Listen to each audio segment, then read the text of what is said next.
thank you, everybody. Thanks so much for joining us for our 10-2 webinar this evening, Imposter Syndrome, Believing in You When Looking for Work. I'm Tracy Adams, the director here at 10-2, and I'll be your co-host. For those who don't know us, 10-2 are a recruitment agency that specialise in flexible and part-time recruitment for professionals. So we work closely with candidates every day, and this topic often comes up.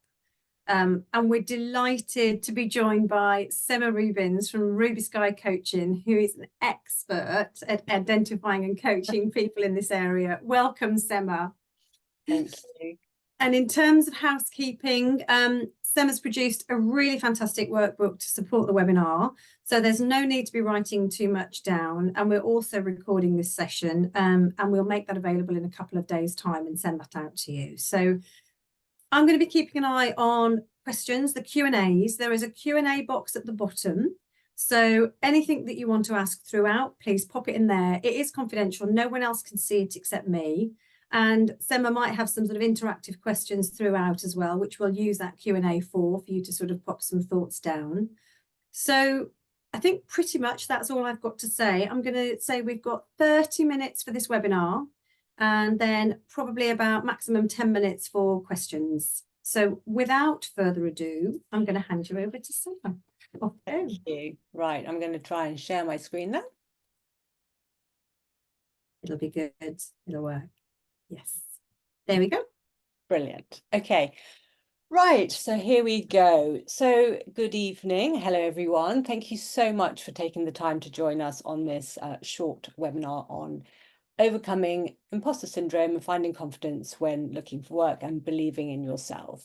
I hope you find it useful. And as Tracy said, I'm going to be sending out notes, so really don't worry about taking any notes now. So to start off with, who am I? So my name's Sema, and I'm currently a transformational life and career change coach. I work with all ages and at any stage of life. As you can see from the photo, I am married. I've got 2 dogs there, 2 daughters in their 20s, but I wasn't always a life coach. I've had a very squiggly career. I worked in marketing, jewelry design. I was an exhibition designer for a little bit. I was an events organizer, and I have done a lot of different things. And my main career was marketing. And before and after that, when I had my children, I spent a really long time trying to decide what it was that I wanted to do, because I knew I didn't want to just stay at home with my daughters. And I dabbled in lots and lots of different things. And the one that sort of led me this way was I sort of did a little degree in visual merchandising, which has nothing to do with any of this, but that led me into an events and exhibitions company. And after that, I went in-house to a client, and I worked with him for about 4 years. But I realized that I'd started off as his consultant, and then I became his assistant. And I left, and I thought I'll do something a lot more meaningful. And so I started volunteering for the witness service, and I was supporting witnesses who come to give evidence in courts. And it was there that I realized how much I loved talking to people and supporting them through a really hard time. And that's when I decided to train as a life coach. And I do surprise myself that I am a life coach, as it wasn't something that I'd ever really considered before and never really thought I could do. So it has been said many times that imposter syndrome is not a thing, and that the problem is not with the individual, often a woman, but with society, and that we need to fix society's expectations before fixing imposter syndrome. And there is obviously some truth in that, but I do believe that even if we don't label our feelings as imposterism, the feelings that we're about to discuss now are really very real, and they do warrant discussion. You wouldn't all be here otherwise. So is it only when you're looking for a job that you might have feelings of imposterism? And of course, the answer is absolutely not. There are normally 3 conditions present when you feel imposter syndrome, and these can relate to all parts of your life. The first one is visibility, being on show. So this could be when you're performing in some way, so on stage or making a presentation or addressing a group of people. You feel that everyone's eyes are on you and you might feel you shouldn't be there. The second one is novelty, when you're doing something completely new, something you haven't done before. So this could be even when you become a parent for the first time. No one gives you a manual on what to do. And the third one is minority. So that is when you're in the minority when you're doing something. So this could be when you take, say, a different path to everyone around you. You decide to travel or you take on an apprenticeship when all of your peers have decided to go to university. So you might be thinking, what makes me an expert in imposter syndrome? Well, obviously I'm not, as really who is an expert in it, but I have retrained and changed career really several times, I think more than 3 times. And this has given me feelings of imposter syndrome each time, as I've had to start again from the beginning. And I have felt a bit lost each time I've started afresh. My thoughts have been, should I maybe train some more to give me some more clout, make me feel more an expert? Should I wait before I launch my business until I'm completely ready? But I have always decided not to wait and to just get on with it and do it. And what's the worst that can happen? So today's session plan is quite simple. We're just going to talk about what is imposter syndrome, how does it show up in your life, how can you overcome these feelings, and then I'm going to give you some practical tips to take away. And then we'll have a few questions at the end. So, what is imposter syndrome? The word syndrome makes us think it's a medical condition. Is it?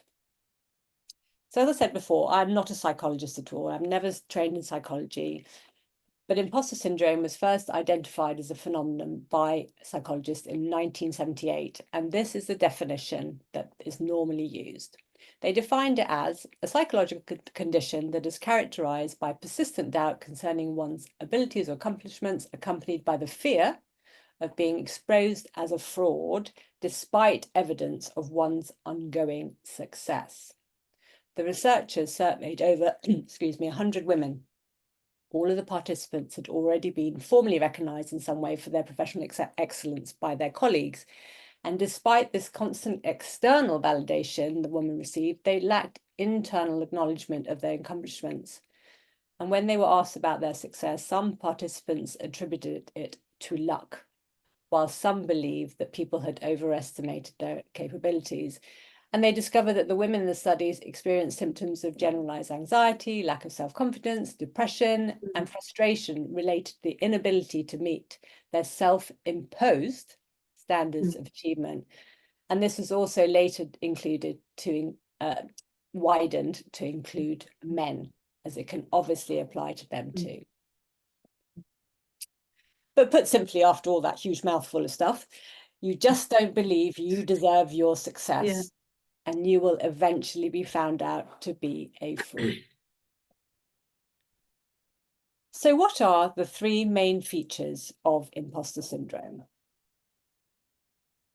The main one is believing that others think you are more talented or skilled or intelligent than you actually are.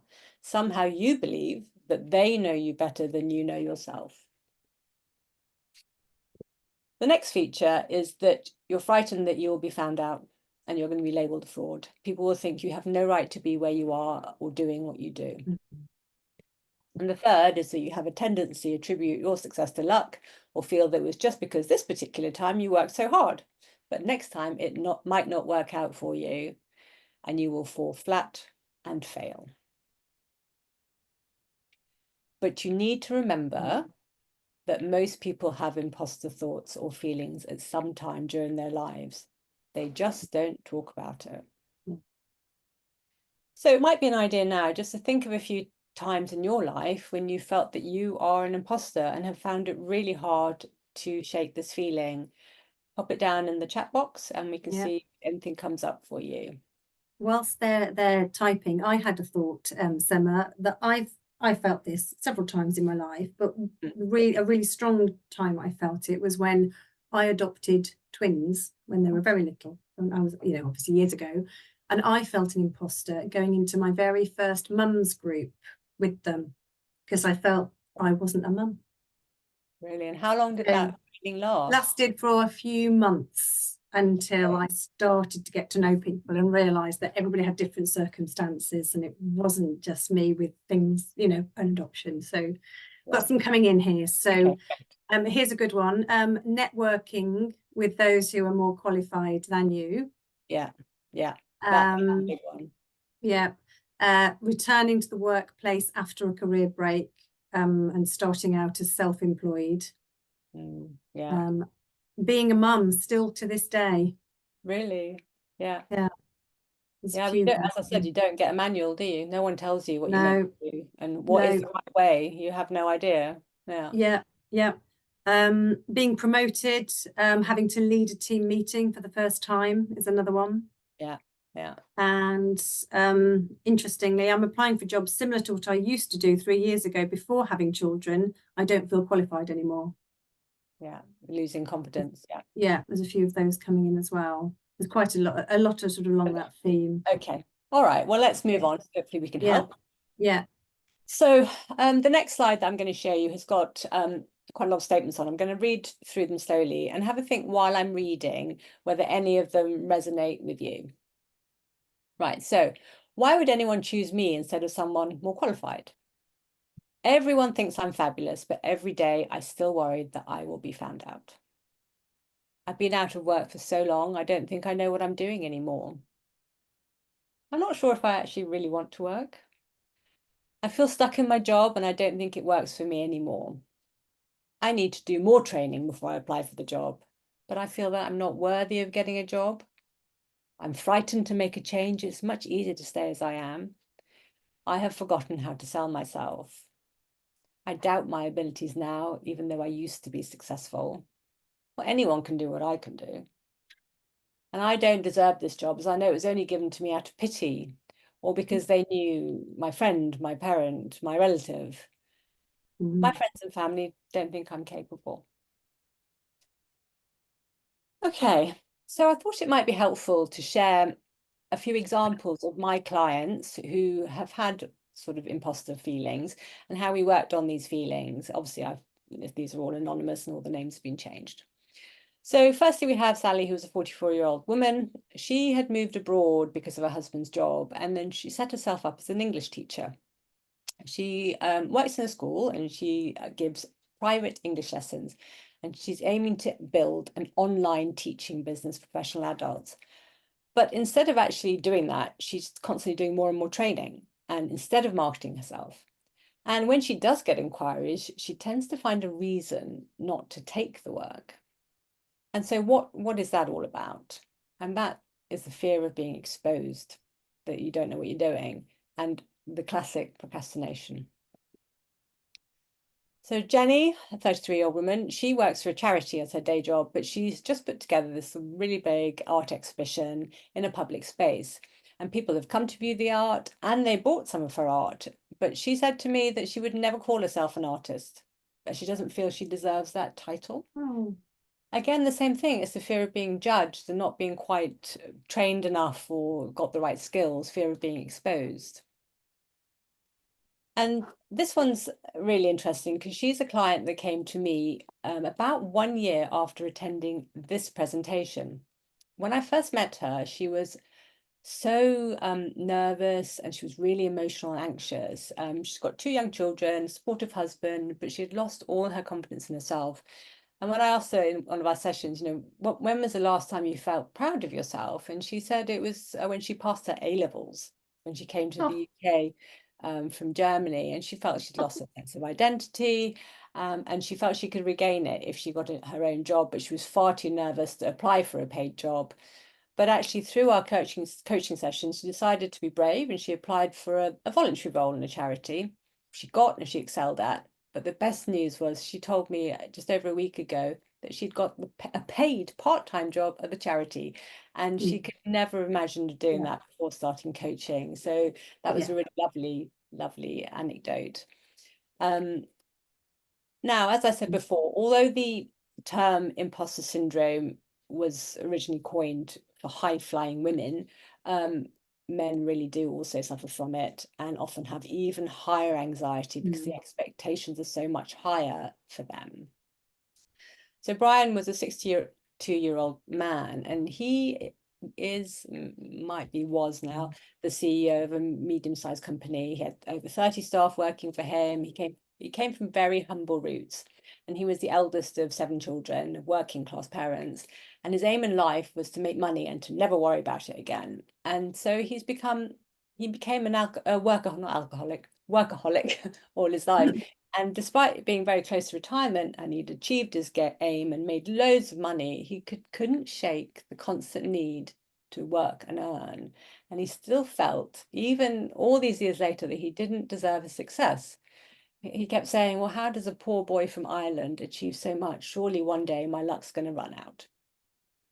So that was a really protective mechanism. So let's talk briefly about the symptoms of imposter syndrome. How do you know if you have it? There's no blood test. So, have you ever felt plagued by feelings of self-doubt, not believing in yourself and feeling that you're not up to the job or a potential job that you're applying for or the job that you're currently in? Or have you felt that everyone else around you is better than you, that when you leave the room, they're all talking about you? Or worst case scenario, making fun of you? Or have you felt that people will eventually realize that you're not worthy of this job or work or career, that at the end of the meeting, they're going to say, oh, we made a real mistake promoting you to this position. You need to go back to your old job.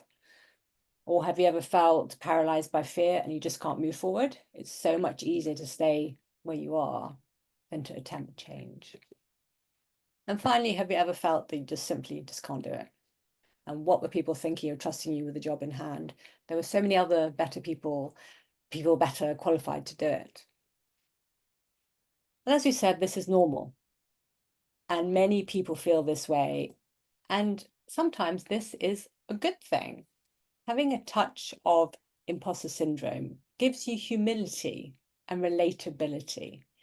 It also can take away some potential arrogance, maybe, and make you more vulnerable. And this can be an attractive characteristic. We talk about being true to oneself, and although it's important to show confidence and inspire confidence in others, a bit of vulnerability can show people that you're human and have feelings and emotion, and that you're just like them.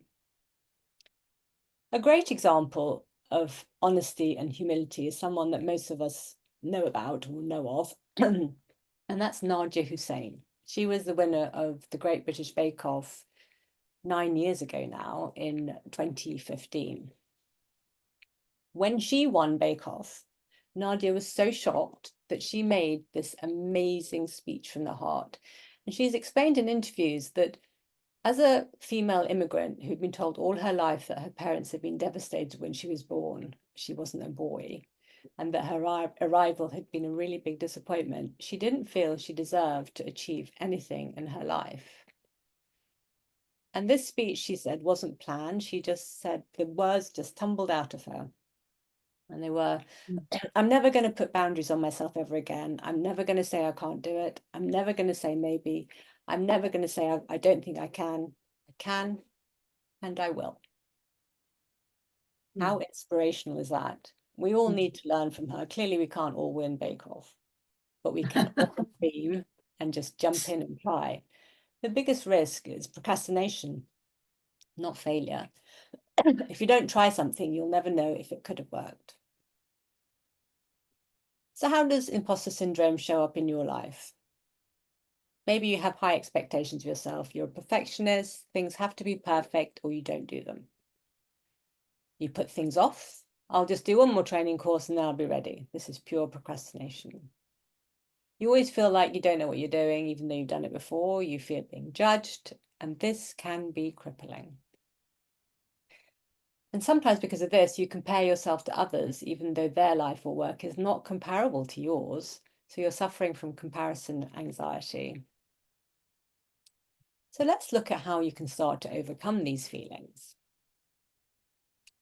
The The first step is to think about what caused you to have these feelings in the first place. Often the roots come from being criticised or compared to others in childhood. Your mother might have said to you, your sister is the clever one, you're good at sports. Or don't worry about ballet, you're just not graceful. Or John doesn't like sports, he prefers to read on his own in the corner. And as children, we internalize these observations about our character or ability, and we feel they define who we are. It means we're stuck at a point of our development path years ago, and now we have to move past that point. So once we understand what our triggers are and what we are saying to ourselves, we can start to challenge these negative thoughts. So you could think, I'm also clever, but not at the subjects that my sister was. I'm good at problem solving. She's good at writing essays. So this is quite a long process, obviously, and it's not an overnight fix. And I would say that something that a life coach can really help you with, understanding your triggers, is a great starting point to move forward from and to help you move away from those entrenched thoughts. I thought it might be interesting to see whether this has sparked anyone to think of a root cause for their imposter feelings. If you think of anything, then do pop it in the chat box and we can see what comes up. And if it's too personal, then don't worry. Only share it if you're comfortable to do so. Yeah, there's one talking about sport and PE's come up. So I hated team sports at school and dreaded PE lessons. Now I always feel that I can't do any kind of sport, so don't try anything new. Yes. You know, that feeling. Someone's come on and said an overcritical father. Right. Yes. Yeah. The sibling one has come up again as well. So I'm a younger sibling, and I always felt that I would never do as well as my older sister and could never catch up. Yeah. Well, you can't, can you? Yeah. Yeah. Yeah. And someone here who's been made redundant 3 times in a 25-year career. Yeah. And it's something that gave me a feeling of imposter syndrome, despite winning 3 industry awards. Wow. And also being very skilled and experienced.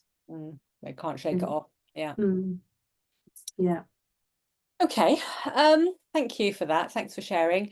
So what can you actually do to overcome imposter feelings? So the previous point might feel that it's quite long-winded, but it really is something worth thinking about. You could think about journaling, getting your thoughts onto paper. I've just come back from a wellness retreat in Mallorca, actually, where I did a journaling workshop, which was really simple. I've never done it before myself. I've always said people should do it. So what we were told was, ground yourself with your feet firmly on the floor and practice some really deep breathing. And then while you're breathing, pose yourself a question. And when you're ready, set a timer for 7 minutes, only 7, and write the answer to that question.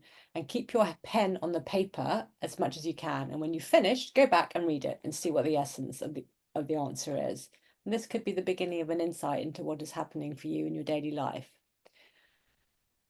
Okay, what I'm sure you really want today is some practical tips. So here we go. I've got a few to take away. Tip number 1, you're not alone. Everybody has felt like an imposter at some time. And before you do anything for the first time, you don't have the experience or the evidence that you can do it. So there's always that nagging worry that you can't. So discuss your worries with others. You're certainly not alone in these feelings. Own the feelings. It's not always a bad thing to doubt yourself. It makes you try harder, and when the result is positive, it can feel even better. Self-doubt can also give you humility and make you more relatable, and no one likes someone who is overconfident. Ask others, people you admire or respect, whether they've ever felt like this before.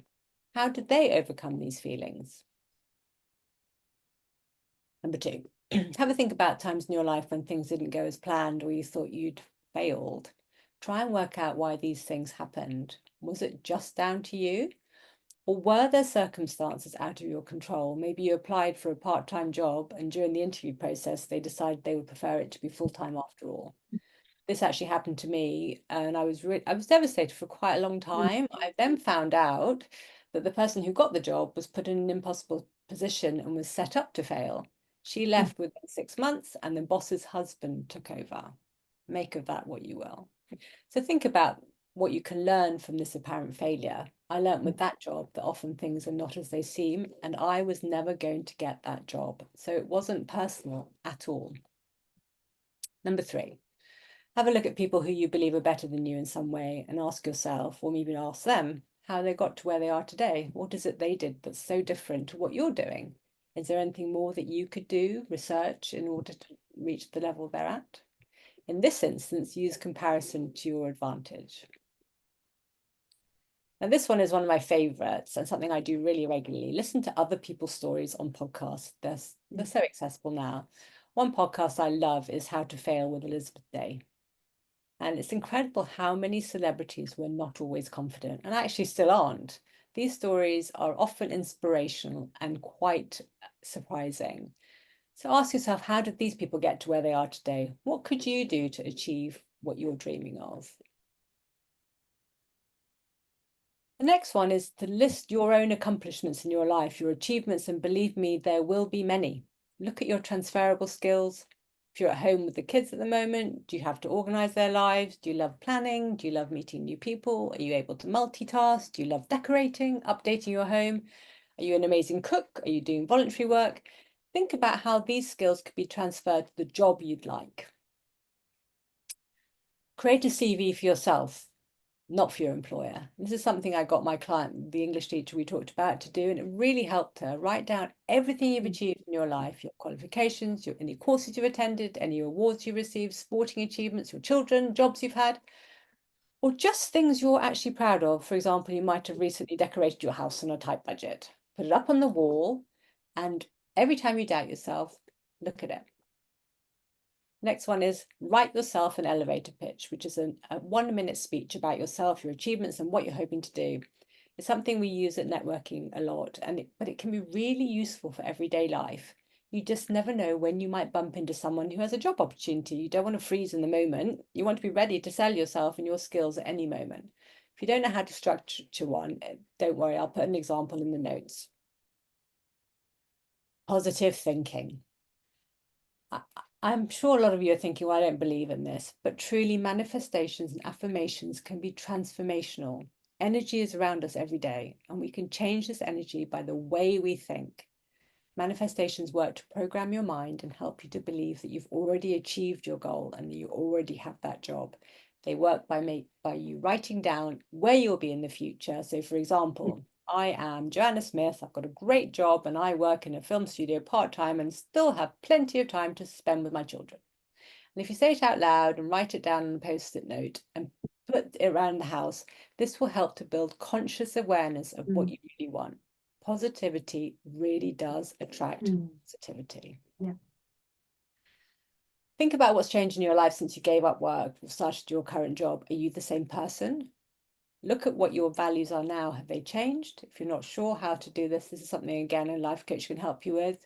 Try and reconnect with your professional self. You might just be out of practice. Remind yourself of what you used to do in your job. Think about your qualifications, your achievements, and what do you want or need from this new job or business? What have you done since leaving the job? Have you moved country? Have you had a baby or two? Have you been traveling? So reframe your time outside of work as a positive, not a negative. This is an obvious one, but speak to your friends and family. Ask them to describe you. What do they see as your skills and strengths? It might surprise you. This is all feedback and possibly the evidence you're looking for. And this feedback, hopefully positive, should help you challenge your negative thoughts and the feelings you can't do it. Yeah. Note this all down. Try not to procrastinate. It can be really easy to spend time doing additional training, updating your skills, thinking that once you've learned something or done something or other, you will be finally ready to apply for that job.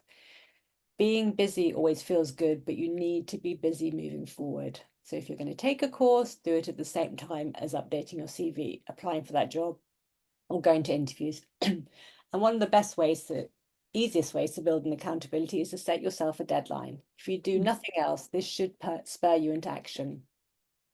Yeah.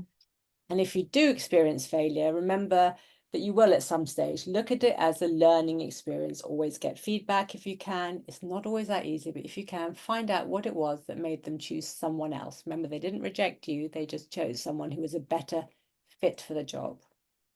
Armed with that feedback, you will do better next time. Success comes from failure. This is another favorite tip, one that's really worked well for me. Get a mentor or mentor someone else. Mentoring someone else might seem tough when you feel underqualified, but it's often an unfounded fear. By explaining something to someone who knows less than you, you'll be reminded how much you've learned over the years. And if you don't want to be a mentor or find that hard initially, then volunteer to talk to local students about what you've achieved since leaving school or university. Once they start asking you questions about things that you can actually answer with confidence, you will feel so much better. Final tip, and a really important one. Don't confuse being an amateur with being an imposter. When you start something new, whatever it is, you are allowed to not know what you're doing. But this is often the time we feel most uncomfortable. And the main difference between imposters and non-imposters, or people without imposter feelings, is that when an imposter doesn't know something, they will feel that they should know. In the same situation, a non-imposter will not feel they should know the thing. They feel they have time to learn and do not have the same expectations. It's about controlling your response to the situation and allowing yourself to be an amateur. Everybody has to start somewhere. A job is always new when you first start, and you're allowed to have time to learn. In career coaching, we talk about making the first 90 days count. And this is all about getting the balance right between giving yourself permission to observe and learn at the same time as proving yourself. Remember, we're all unique. We have a unique package of skills and talents because we're all different. Embrace it, be kind to yourself, and give yourself permission to not know everything. And that's it. In conclusion, remember, it's completely normal. You're not alone. Talk to people. Excuse me, I'm pulling my throat. Oh. And just use the tips provided to help you. Yeah. Well done, Sema. Well done. Good timing. Good timing there. You just made it to the end. So we've probably got time for 2 or 3 questions. If anybody's got anything, there's a couple that have come through that I just wouldn't mind asking you, Sema. I think you did talk about this a little bit. So about vulnerability. So someone's saying, I run a small sales team and I sometimes feel insecure about a meeting I'm about to lead with a client. Do you think it would be a good idea to share these feelings with the team? That's a hard one. I mean, we are all vulnerable, and I think it's great to show vulnerability. But if you're leading a sales team, they're looking up to you. They're looking up to you for your respect. And I think it's probably better to keep it to yourself until maybe afterwards. So if you're feeling nervous, try to sort of maybe mask it at that moment. But what you could do is after the sales meeting, whatever, is share it with them to say, oh, I felt a bit anxious. And they'll be, oh my goodness, you came across so confident. And they can see that actually everyone feels the same. Yeah. Yeah. Okay. Thank you. This is quite an interesting one. And I think many people will relate to this. How frequently do you find menopause as being a factor in women feeling unworthy? Suffering menopausal symptoms makes me feel unsure about my ability to do anything, as I find some simple tasks tricky sometimes. I'm with you. Yeah, I'm sorry to hear that. And I know that's something that people talk about all the time. And that's to do with the change, and that's all to do with mindset as well, because you're obviously going to a different phase of your life, and that next phase is maybe not as doesn't feel as exciting, and then you also have a lot of physical symptoms. But I think the only thing that you can do is remember that practically everyone that goes through it feels the same, and there's nothing, that it's not unusual, but it also is something you should really take notice of and find ways that you can bolster your confidence. What makes you feel good? Work out what makes you feel good and try and do that. Don't spend time with people that make you feel bad. Don't do things that are going to make you feel that you're going to lose your confidence. Find things that will bolster you and make you feel confident. Yeah. And there's lots of good stuff. There's some lovely comments coming through, by the way. We will sort of capture a lot of this, and when we send it out, we'll obviously feed it back to Sema as well. So there's some great chats going on in here. But this one is probably partly a recruitment one as much as a sort of imposter syndrome. So I keep freezing during interviews and find myself not being able to answer questions. How can I get over this? So there might be an element of imposter there, but there might also be something that we can help you with as a recruitment company and techniques, interview techniques. So is there an angle there, Sema, that you want to add in? I think the best way to get over feelings of not knowing what you're going to do is preparing. I mean, Yeah. there's nothing more that you can Yeah. do than preparing. If you go blank, you go blank. Mm. If you've Mm. already sat down and written down loads of answers to things that tends to be the same questions that come up in interviews. Yeah. And if you've got a scenario for every sort of question, then you should be able, it should just come naturally. But if you do these, you just say, you know, I'm really sorry, could you just give me a second to think? Yeah, absolutely. We're Yeah. all normal, you know? Yeah, yeah. So I think that's possible. You know, I'm happy to provide some information on that to the person who's asked that as well tomorrow. So I didn't know if there was an imposter angle there that you wanted to sort of throw in at all. But okay. And I think we are. Let me just have a look. There's a lot of sort of similar questions there as well. So there's maybe one more that I'm just going to ask you, which could be. Again, we might have, this is a different one. This is a different one. So you talked about the root cause of these imposter feelings. As parents, how do you think we can help our children not have these feelings? Oh, it's a hard one. I think children always look up to their parents and think that they know absolutely everything. And you know that they can't get things wrong. So maybe sometimes kind of intentionally show them that we can be wrong, like little mistakes in the times table or something, and they be, oh, mummy, you know, 2 times 2 isn't 6. And then they can see that, because you can never close that gap, they're always going to be your child, but actually show them that you're also vulnerable. Yeah, yeah.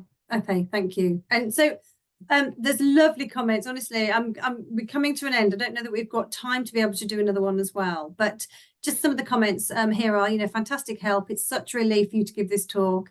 It's an issue that's plagued me for most of my life, but you feel so alone and helpless with it at times. So thank you for raising this. Got lots of comments like that on here. And, you know, just to let you all know, there are well over 100 people on this webinar tonight. And there are lots of people in this little webinar alone talking about this. So as you said, you're not alone. It's quite a common feeling. So there's a few other bits we haven't had time to talk through, but please rest assured, I will follow up tomorrow and respond to any FAQs, questions that haven't been answered. And I'll discuss with Sema and we'll come up with answers for you. So you will get some answers and then the workbook as well. So that's all I've got time for. I just want to say thank you ever so much again, Sema, for all your help and the participation in this. I hope you've all found this really helpful. It is being recorded. You can come back to it at any time and have another look. And thank you for joining us. And I hope we see you again at future 10-2 webinars. So thank you, everybody, and good night. Bye-bye. Bye.